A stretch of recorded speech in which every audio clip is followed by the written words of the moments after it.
have the latest information on the manhunt that has Boston on edge. This following the bombings at the Boston Marathon where hundreds were injured. And an explosion in small-town Texas has authorities searching for survivors. Floods are hitting the Midwest. We'll have updates on these severe conditions. Newscene starts right now.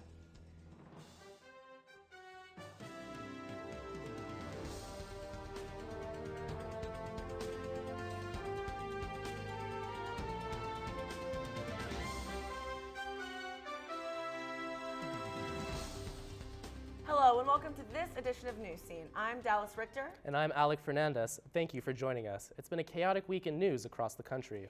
We're updating our reports as new information comes in, but please remember that we record our show at 3 p.m. and some developments may have changed after this broadcast airs.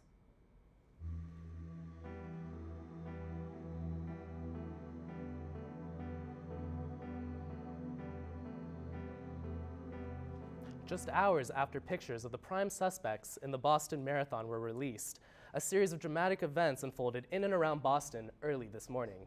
One suspected terrorist is dead, an MIT officer is shot and killed, and the entire city of Boston is still on lockdown while police search for the remaining suspect. Alex Miller-Pastori is here with the latest developments. Alex? That's right. I have one word for what happened in Boston last night and throughout the day, and that is unfathomable. Here's the latest. Around 10:20 last night, a 26-year-old MIT police officer, Sean Collier, was shot dead as he investigated a disturbance on campus. The suspects are believed to be the same men responsible for the bombs which went off Monday at the Boston Marathon. The suspects, now identified as brothers and Russian nationals, then stole Collier's cruiser, and later the pair carjacked an SUV with the driver still inside. The SUV's driver was held hostage for about an hour before being released unharmed at a gas station. A chase ensued and explosives were thrown from the vehicle. Eventually, the SUV stopped and a dramatic exchange of gunfire took place on a Watertown street. Explosions were also heard. One suspect, the older brother, was wounded and taken to Beth Israel Medical Center where he later died. The dead suspect has been identified as 26-year-old Tamerlan Sarniev. His 19-year-old brother, Shekhar Sarniev, is still on the run.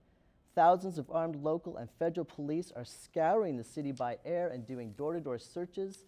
Mass transit will be back soon after being halted all day. Almost 1 million Boston residents were asked to stay indoors today, and now that order has finally been lifted. This afternoon, the suspect's aunt and uncle spoke out for the first time. Turn yourself in and ask for forgiveness from the victims, from the injured, and from those who left. Ask forgiveness from these people. Knowing these two boys, strongly believing they wouldn't do this, that's why I called. What did you But tell I them? called not right away. First reaction was anger.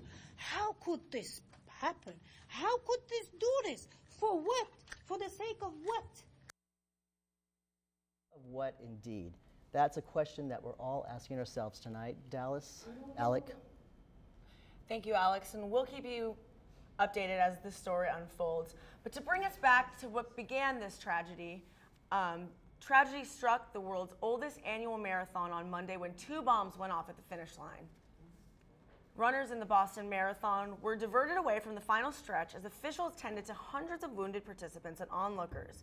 The first bomb exploded 200 yards before the finish line, about 2 hours after the first runner completed the event.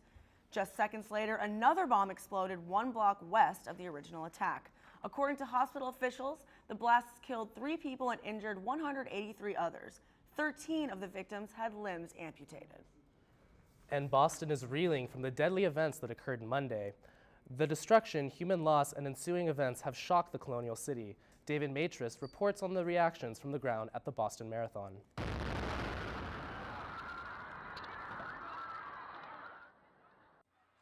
The scene was chaotic after the second blast, with people taking cover, looking for loved ones, and rescuing the injured. I saw like a little hole in my side, and then I noticed there was a hole in my sweatshirt and in my shirt that it had gone through, so I knew something was in there. It was a bloody scene. 3 people, including an 8-year-old boy, were killed. Bill Ifred was thrown off his feet by the blast, but got up and finished the race, an image that went viral in the last few days. Shock waves just hit my whole body and my legs just started jittering around. Authorities believe the bombs were made of explosive materials put inside pressure cookers mixed with nails and other pieces of shrapnel, meant to cause an extensive radius of damage. Investigators were able to use surveillance cameras from nearby stores to identify 2 suspects. President Obama is calling this an act of terrorism, adding when apprehended, those responsible will be punished to the full extent of law. Reporting for Newscene, I'm David Matris. The extent of the physical and emotional damage will become clearer as time goes on. For now, the city of Boston and the nation are unifying in a promise to rebuild and rebound from these tragedies. With the force of the bombs, it's miraculous that more people were not killed or injured. Almost 200 victims were hurt and 3 people lost their lives on Monday. Reporter Trevor Moody has more on that aspect of the story. The twin bombs of the Boston Marathon killed 3 people and injured more than 170 on Monday. The 3 victims are Lu Lingzi of China, 8-year-old Martin Richard, and 29-year-old Crystal Campbell, both natives of Boston. This is what Crystal Campbell's grandmother had to say.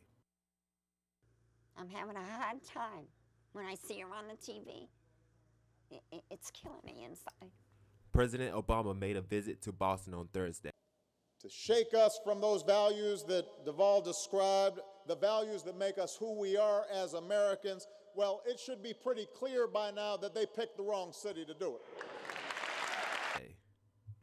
Many people expressed their feelings via Twitter, while the people of Newtown, Connecticut, who experienced a similar tragedy earlier this year, held a vigil for the people of Boston. Trevor Moody, Newscene. 12 people remain hospitalized tonight in critical condition.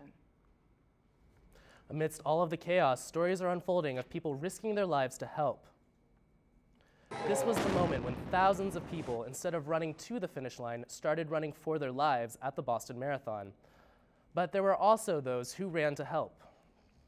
Former New England Patriot Joe Andruzzi, who was at the race for his cancer foundation, can be seen carrying an injured woman to safety. And Army veteran Bruce Mendelson was blocks away from the explosion and says he was knocked out of his seat. I was with my brother who had just finished the marathon, and I yelled at him to get all the people back away from the windows. There were blood smears on the sidewalk. There were people injured with a lot of grievous lower body injuries. I tried to render what medical assistance I could.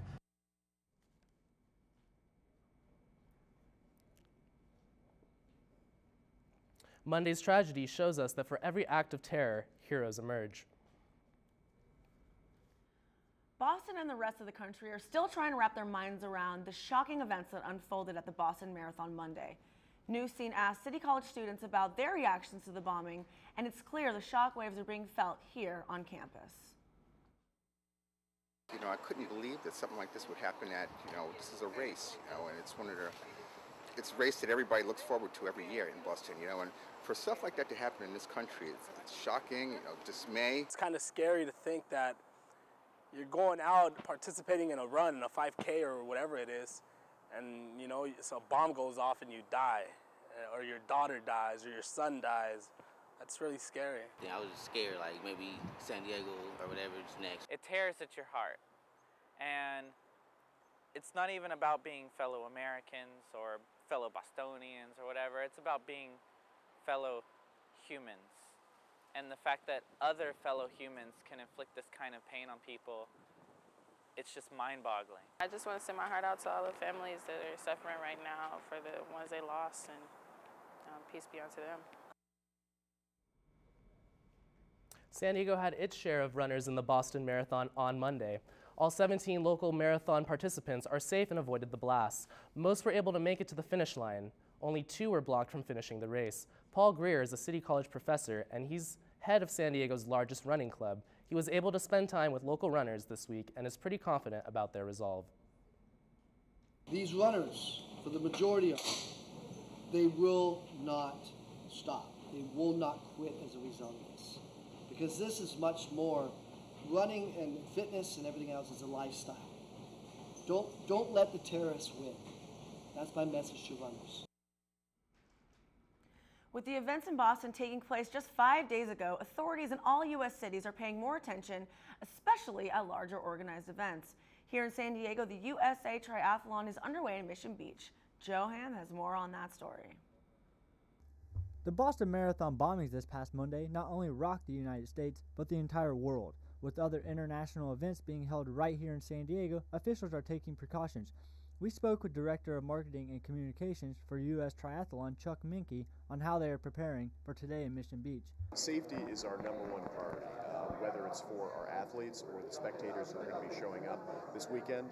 We want to provide a safe and secure environment, so we're working very closely with the San Diego Police Department to heighten our precautions and our measures. The USA Triathlon will feature participants from all over the world, including 50 Olympic qualifiers. Local triathlon participant Marcus Feldman commented on the safety. I feel pretty safe. I think it doesn't have the same cloud as the Boston Marathon.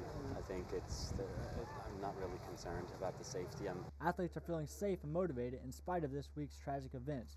I'm Joe Ham with photojournalist Yosijo Morales for Newscene. The Rock and Roll Marathon will be the next large event here in San Diego. Officials released a statement saying they will not comment, but they will be working closely with government and local authorities. Stick with us. We'll be right back after this. Where's my husband? Where's my husband? At a stop. How's she doing? 2, She was the passenger. I was T-boned on the passenger side. We just had some wine.